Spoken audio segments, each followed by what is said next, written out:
നമസ്കാരം.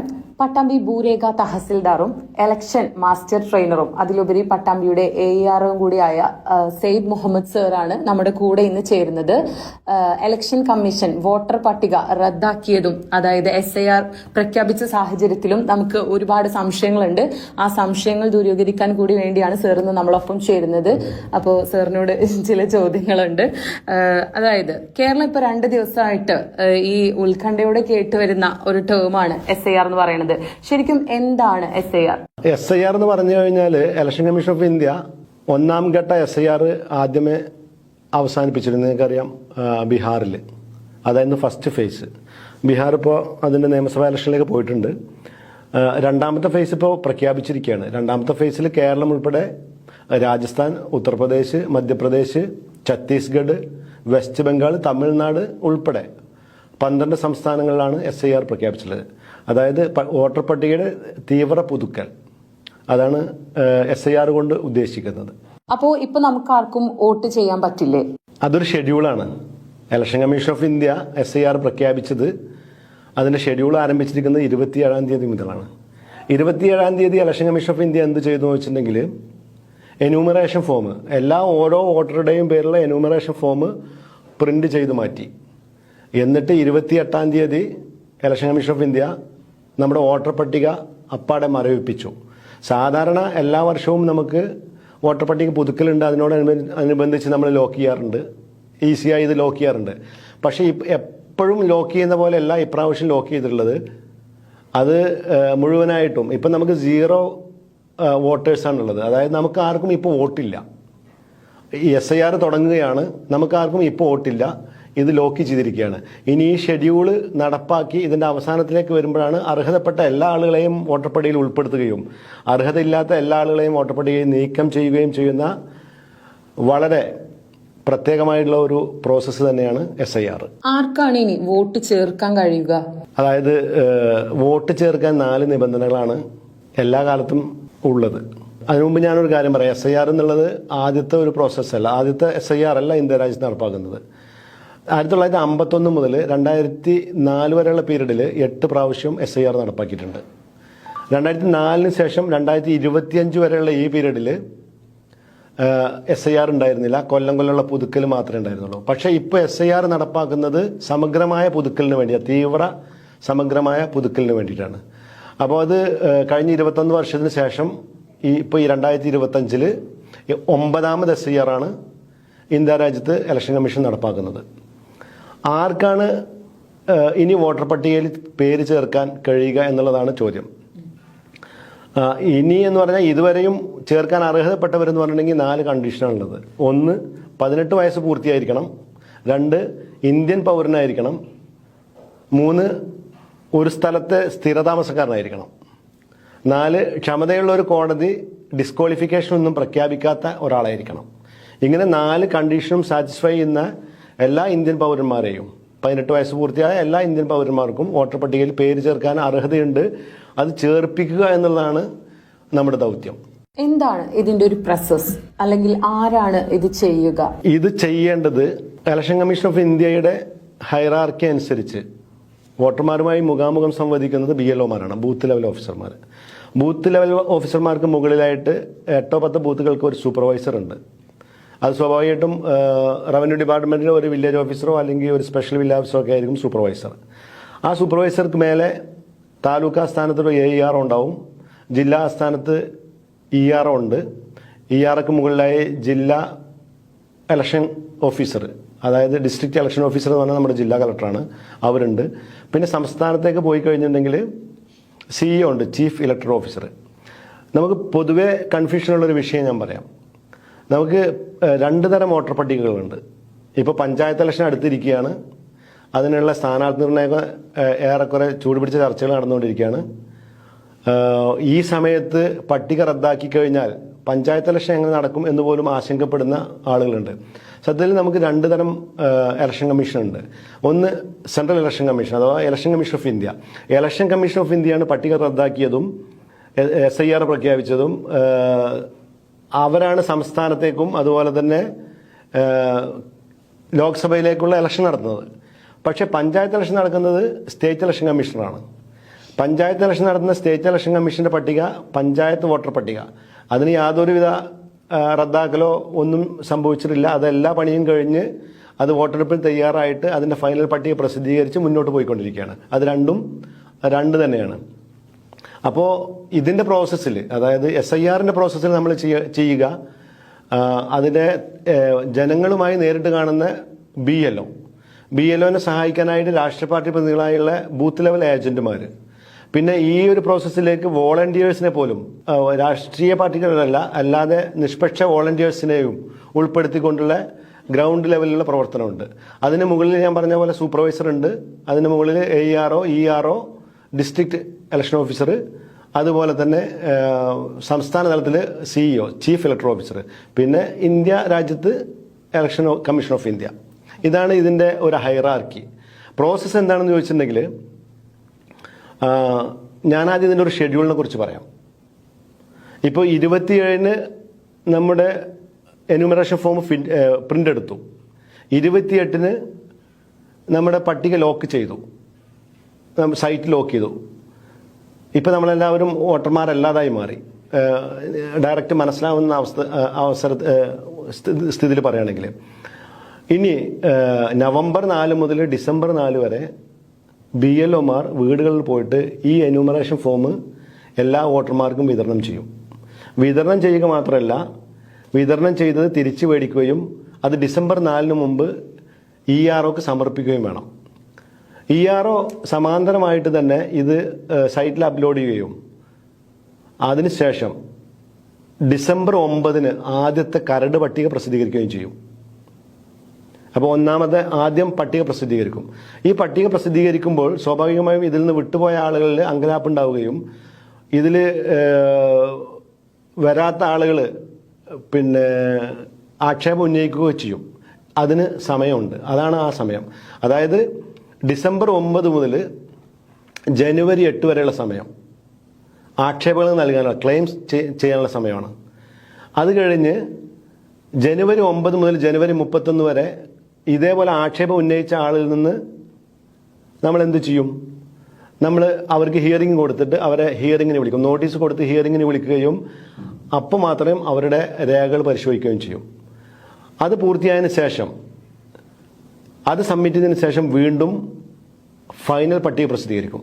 ഫൈനൽ പട്ടിക പ്രസിദ്ധീകരിക്കുന്നത് ഫെബ്രുവരി 8-നായിരിക്കും. ഇതോടെ നമ്മുടെ പട്ടികയുടെ പ്രോസസ്സ് പൂർത്തിയായി. ഇങ്ങനെയാണ് ഈ ഒരു പ്രോസസ്സ് ചെയ്യാൻ പോകുന്നത്. അപ്പോൾ ഹോസ്റ്റലിൽ പോയ ഒരു വിദ്യാർത്ഥിക്ക്, അല്ലെങ്കിൽ നാട്ടിലില്ലാത്ത ഗൾഫിൽ പോയവർക്ക്, അല്ലെങ്കിൽ ദീർഘകാലമായി ഹോസ്പിറ്റലിലൊക്കെ ഉള്ളവര്, അവരൊക്കെ എങ്ങനെയാണ് ഇങ്ങനെ വോട്ട് ചേർക്കുക? അതെ, ഇത് ജനങ്ങളുടെ വലിയൊരു ആശങ്കയാണിപ്പോൾ.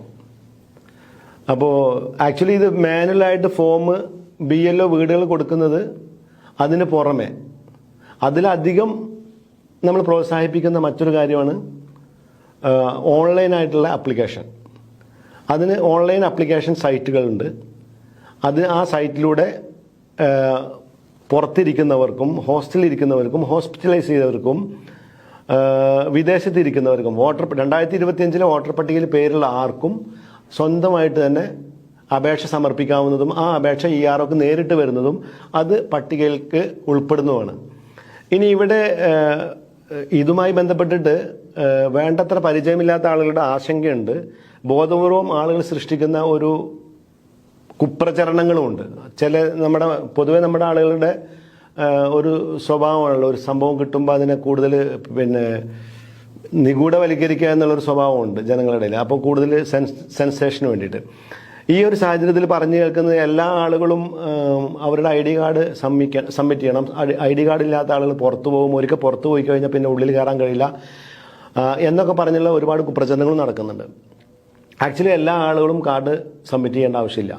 BLO വന്ന് ഫോം കൊടുക്കുമ്പോൾ BLO തന്നെ 2 or 3 പ്രാവശ്യം വന്നിട്ട് ആ പ്രക്രിയ പൂർത്തീകരിക്കുമ്പോൾ സഹായത്തിനായി വോളണ്ടിയേഴ്സ് ഉണ്ട്, സഹായത്തിനായി BLAമാരുണ്ട്. BLO ആളുകൾക്ക് വേണ്ടിയിട്ട് എന്താണ് ചെയ്യേണ്ടതെന്ന് വെച്ചിട്ടുണ്ടെങ്കിൽ ഈ പ്രീ പ്രിന്റഡ് ഫോമിൽ 2025 പട്ടികയിലെ വിവരങ്ങളുണ്ട്. അതിന് പുറമെ അതിൻ്റെ അടുത്ത കള്ളികളിലായിട്ട് വരുന്നത് 2002 പട്ടികയുടെ വിവരങ്ങൾ എടുത്തിട്ട് അത് ചേർക്കുക എന്നുള്ളതാണ്. അതായത് ഇപ്പോൾ ഒരു വോട്ടർ 42 വയസ്സ് കഴിഞ്ഞ ഒരു വോട്ടറാണെന്ന് വിചാരിക്കുക. അയാൾ സ്വാഭാവികമായിട്ടും 2002 സമയത്ത് 18 വയസ്സ് പൂർത്തിയായി കഴിഞ്ഞിരിക്കും. ആ സമയത്ത് അയാൾക്ക് 2002 വോട്ടർ പട്ടികയിൽ പേരുണ്ടെങ്കിൽ ആ ഡീറ്റെയിൽസ് കൂടി ഇതിൽ ചേർത്ത് എഴുതണം. അങ്ങനെ ചേർത്ത് കഴിഞ്ഞ് സബ്മിറ്റ് ചെയ്ത് കഴിഞ്ഞാൽ ആ പ്രോസസ്സ് കഴിഞ്ഞു. അപ്പോൾ ചോദ്യം 25-30 വയസ്സുള്ള ആളുകൾ എങ്ങനെ 2002 പട്ടികയിൽ ഉൾപ്പെടുക എന്നുള്ളതാണ്. അതിനുള്ള പോം വഴിയാണ് അയാൾ ഉൾപ്പെട്ടില്ലെങ്കിലും കുഴപ്പമില്ല, അവരുടെ പേരൻസ് ഉൾപ്പെട്ടാൽ മതി. എൻ്റെ അച്ഛനോ എൻ്റെ അമ്മയോ 2002 പട്ടികയിലുണ്ടെങ്കിൽ ആ ഡീറ്റെയിൽസ് എടുത്ത് ബന്ധുവിൻ്റെ കോളത്തിൽ എഴുതി കൊടുത്താൽ മതി. അപ്പോഴും പ്രശ്നം തീരുന്നില്ല. അപ്പോൾ 2002 പട്ടികയുടെ സമയത്ത് എൻ്റെ പിതാവ് ഗൾഫിൽ ജോലി ചെയ്യാൻ വിചാരിക്കുക, അയാൾ പട്ടികയിലില്ല. അയാൾ പിന്നെ 2010-ലോ 2015-ലോ വന്നിട്ടാണ് വോട്ടർ പട്ടികയിൽ ചേർന്നുള്ളത്. അപ്പം ഞാനുമില്ല. അപ്പം ഞാൻ വീണ്ടും ഈ രേഖ സമർപ്പിക്കേണ്ടി വരില്ല എന്ന് വേണ്ട. എൻ്റെ പിതാവിൻ്റെ പിതാവ് 2002 പട്ടികയിലുണ്ടായാലും മതി. അതും ബന്ധുവിൻ്റെ കോളത്തിൽ എഴുതി കഴിഞ്ഞാൽ സ്വീകരിക്കപ്പെടുന്നതാണ്. ഇങ്ങനെ ഒന്നുമില്ലാത്ത കേസുകളുണ്ടാവും. ഇങ്ങനെ ഒന്നുമില്ലാത്ത കേസുകളാണ് ക്ലെയിം ചെയ്യേണ്ടതും. ക്ലെയിം ചെയ്യുമ്പോൾ താലൂക്ക് ഓഫീസിൽ EROയുടെ മുമ്പാകെ വന്നിട്ട് ഈ 12 രേഖകളിൽ ഏതെങ്കിലും ഒന്ന് സമർപ്പിച്ച് അവരുടെ പേരുകൾ പട്ടികയിലുണ്ടെന്ന് ഉറപ്പ് വരുത്തേണ്ടതും. ഇങ്ങനെയാണ് അതിന്റെ പ്രോസസ്സ്. ഓക്കെ, അപ്പോൾ ഈ ഘട്ടത്തിൽ പുറത്തു പോയി കഴിഞ്ഞാൽ പിന്നീട് പട്ടികയിൽ കയറാൻ കഴിയില്ലേ? പുറത്തു പോയി കഴിഞ്ഞാൽ പട്ടികയിൽ കയറാൻ കഴിയാത്ത അവസ്ഥയില്ല. പക്ഷേ ഓരോ പ്രാവശ്യവും നീട്ടിവെക്കും തോറും ഇത് കുറച്ച് കോംപ്ലിക്കേഷനിലേക്ക് പോകും. അതായത് ഏറ്റവും ഈസി പ്രോസസ്സ് BLO വരുമ്പോൾ ആ ഫോം സ്വീകരിച്ചുകൊണ്ട് അതിന് വേണ്ട കാര്യങ്ങൾ ചെയ്തിട്ട് അത് അവസാനിപ്പിക്കുക എന്നുള്ളതാണ്. അവിടെ കൊണ്ട് കഴിയാത്ത ഒരാൾ പിന്നീട് എന്താണ് ചെയ്യേണ്ടത്? പിന്നീട് ഇപ്പോൾ ക്ലെയിമിലും സ്വീകരിക്കപ്പെട്ടില്ല എന്ന് വിചാരിക്കുക. അതോടെ പ്രോസസ്സ് തീരുന്നില്ല, അപ്പീലിന് പോകാം. ഫൈനൽ പട്ടിക പ്രസിദ്ധീകരിച്ച ശേഷം ജില്ലാ ഇലക്ടറൽ ഓഫീസർ മുമ്പാകെ 1ാം അപ്പീൽ അതോറിറ്റി അപ്പീലിന് പോകാം. ഈ അപ്പീല് ജില്ലാ കളക്ടർ സ്വീകരിച്ചില്ല എന്നിരിക്കുക, നിർഭാഗ്യവശാൽ അതും തള്ളി. 2ാം അപ്പീലിന് കൊടുക്കാനുള്ള അവകാശമുണ്ട്. അത് ചീഫ് ഇലക്ടറൽ ഓഫീസർ തിരുവനന്തപുരം അല്ലെങ്കിൽ ഓരോ സംസ്ഥാനത്തും അവരവരുടെ ചീഫ് ഇലക്ടറൽ ഓഫീസർക്ക് സമർപ്പിക്കാനുള്ള അവകാശമുണ്ട്. ഇത് രണ്ടും കഴിഞ്ഞു. പക്ഷെ ഒരു കാര്യം ഞാൻ പറയാം, ഈ സാധാരണക്കാരെ സംബന്ധിച്ച് ജില്ലാ കളക്ടറുടെ അടുത്ത് പോക്കോ അല്ലെങ്കിൽ തിരുവനന്തപുരത്തേക്ക് പോക്കോ അത്ര എളുപ്പമുള്ള ഒരു കാര്യമല്ല. നമുക്ക് ഏറ്റവും ഈസിയായ പ്രോസസ്സ് അതിൻ്റെ ഫസ്റ്റ് സ്റ്റേജിൽ തന്നെ അത് BLOയുമായി മുഖാമുഖം ചെയ്ത് തീർക്കുക എന്നുള്ളതാണ്. അതല്ല എന്നുണ്ടെങ്കിൽ അടുത്ത കടമ്പയിലേക്ക് പോകുമ്പോൾ അത് കൂടുതൽ പ്രയത്നം ആവശ്യമുള്ള കാര്യമായിട്ട് വരും. ഇതൊന്നും സാധ്യമായില്ല എന്നിരിക്കുക, ചീഫ് ഇലക്ടറൽ ഓഫീസറും തള്ളിയ ഒരു കേസാണെന്ന് വിചാരിക്കാം. അതോടെ പക്ഷെ നമ്മൾ പട്ടികയിൽ നിന്ന് പുറത്തു പോകുന്നില്ല. കാരണം നമ്മൾ എലിജിബിൾ ആണെങ്കിൽ, ഞാൻ നേരത്തെ പറഞ്ഞ 4 വിഭാഗത്തിൽപ്പെട്ട ഏതെങ്കിലും ക്വാളിഫിക്കേഷൻ സാറ്റിസ്ഫൈ ചെയ്യുന്ന ഒരാളാണെങ്കിൽ സാധാരണഗതിയിൽ അസംബ്ലി ഇലക്ഷൻ വരാൻ പോവുകയാണല്ലോ ഏപ്രിൽ മാസത്തിൽ 2026 ഇലക്ഷൻ പ്രഖ്യാപിച്ചു കഴിഞ്ഞാൽ ഇലക്ഷൻ കമ്മീഷൻ വോട്ടർ പട്ടികയിൽ പേര് ചേർക്കാനുള്ള വീണ്ടും ഒരു അവസരം തരും. ആ അവസരം അവസാനിക്കുന്നത് നോമിനേഷൻ കൊടുക്കേണ്ട 7 ദിവസത്തിന് മുമ്പ് മാത്രമാണ്. ആ സമയത്ത് നമുക്ക് വോട്ടർ പട്ടികയിൽ പേര് ചേർക്കാനുള്ള അവസരമുണ്ട്. അവസരങ്ങൾ ഒരിക്കലും അവസാനിക്കുന്നില്ല. പക്ഷേ ഏറ്റവും ആദ്യം സ്വീകരിക്കപ്പെടുന്ന അവസരം തന്നെയായിരിക്കും നമ്മുടെ ഏറ്റവും സുരക്ഷിതവും ഏറ്റവും ഈസിയസ്റ്റും ആയിട്ടുള്ള അവസരം. അത് ഉപയോഗിക്കണം. ഓക്കെ, അപ്പോൾ വളരെയധികം ഇൻഫോർമേറ്റീവ് ആയിട്ടുള്ള കാര്യങ്ങളാണ് സാർ നമ്മളുമായിട്ട് പങ്കുവച്ചത്. സാറിന്റെ ഇത്രയും വിലപ്പെട്ട സമയം നമുക്ക് ഇത്രയും ഇലക്ഷനുമായി ബന്ധപ്പെട്ട എല്ലാവരും അതിന്റെ ഒരു ഉത്കണ്ഠയിലും അതറിയാനുള്ള ഒരു തിടുക്കത്തിലുമാണ്. അപ്പോൾ ഈ ഒരു വേളയിൽ സാറിന്റെ ഈ ഒരു വാക്കുകൾ എല്ലാവർക്കും ഗുണകരമാവും. അപ്പോൾ വളരെയധികം നന്ദി sir. Thank you so much. എനിക്ക് പറയാനുള്ളത് പ്രത്യേകിച്ച് ന്യൂജൻ തലമുറയോടാണ്. കാരണം നമ്മൾ ഈ ഒരു അവസരത്തിൽ വോട്ടർ പട്ടികയിൽ നിന്ന് പുറത്തു പോകുന്ന അവസരം ഉണ്ടാവരുത്. കാരണം ഇത് നമ്മുടെ അവകാശങ്ങൾ അല്ലെങ്കിൽ നമ്മുടെ ആവശ്യങ്ങൾ, നമ്മുടെ റൈറ്റ്, അത് അധികാരികളെ ബോധ്യപ്പെടുത്താനുള്ള അവസരമാണ് വോട്ടർ പട്ടികയിൽ ചേരുക എന്നുള്ളത്. അത് വിനിയോഗിക്കുമ്പോഴാണ് നമ്മുടെ ശബ്ദത്തിന് ശബ്ദം ഉണ്ടാവുന്നത്, നമ്മുടെ ആവശ്യങ്ങൾക്ക് ശബ്ദം ഉണ്ടാവുന്നുള്ളൂ. അപ്പോൾ ആവശ്യങ്ങൾക്ക് ശബ്ദം ഉണ്ടാവാൻ വേണ്ടി നമ്മൾ പട്ടികയിൽ ഉണ്ടായിരിക്കണം. അതിനുവേണ്ടി എന്ത് ചെയ്യണം? നമ്മൾ ഓൺലൈനായിട്ടോ അല്ലെങ്കിൽ BLOയുടെ ഫോം വാങ്ങിച്ച് ഓഫ്ലൈനായിട്ടോ വിവരമുള്ളവരും ഈ സംവിധാനം ഉപയോഗിക്കാൻ കഴിയുന്നവരും, ഓൺലൈൻ സംവിധാനം ഉപയോഗിക്കാൻ കഴിയുന്നവരും എല്ലാവർക്കും ഈസിയസ്റ്റ് ആയിട്ടുള്ള വഴി ഓൺലൈൻ വഴി അപ്ഡേറ്റ് ചെയ്യുക എന്നുള്ളതാണ്. അതാണ് ഏറ്റവും നല്ലത്. 2002 പട്ടിക നമുക്ക് എവിടെ നിന്ന് കിട്ടുമെന്ന് ചോദിച്ചിട്ടുണ്ടെങ്കിൽ അതും ഓൺലൈൻ വഴി തന്നെയാണ് കിട്ടുക. 2002 പട്ടികയും ഓൺലൈൻ വഴി എടുക്കാം, നമ്മുടെ ഫോമും ഓൺലൈൻ വഴി സബ്മിറ്റ് ചെയ്യാം. നമുക്ക് ഓഫ്ലൈനായിട്ട് സബ്മിറ്റ് ചെയ്യുന്നവരും ഓൺലൈനായിട്ട് സബ്മിറ്റ് ചെയ്യുന്നവരും വേറെ കാര്യം ശ്രദ്ധിക്കേണ്ടത്, ഓൺലൈനായി ഈ BLO വരുന്ന ആദ്യത്തെ 1 മാസ കാലഘട്ടം ഉണ്ടല്ലോ,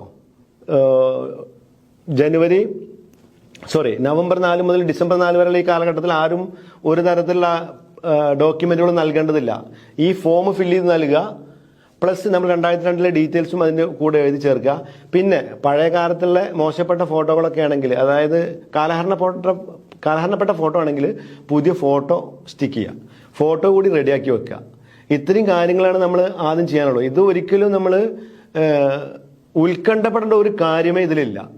ഇതൊരു വലിയ വെല്ലുവിളിയല്ല. പക്ഷേ ജാഗ്രതയോടെ നമ്മുടെ അവകാശങ്ങൾ സംരക്ഷിക്കുക എന്നുള്ള നിലയിൽ നമ്മൾ അതിൻ്റെ കാര്യങ്ങളുമായി സഹകരിച്ച് നമ്മുടെ പട്ടികയിൽ നമ്മുടെ പേരും നമ്മുടെ വീട്ടുകാരുടെ പേരും നമ്മുടെ അയൽവാസികളുടെയും നാട്ടുകാരുടെയും പേരും ഉണ്ട് എന്ന് ഉറപ്പുവരുത്തൽ ജനാധിപത്യ ബോധമുള്ള ഓരോ പൗരന്റെയും കടമയാണ്. അത് ഉപയോഗപ്പെടുത്തുക. Thank you so much. Thank U.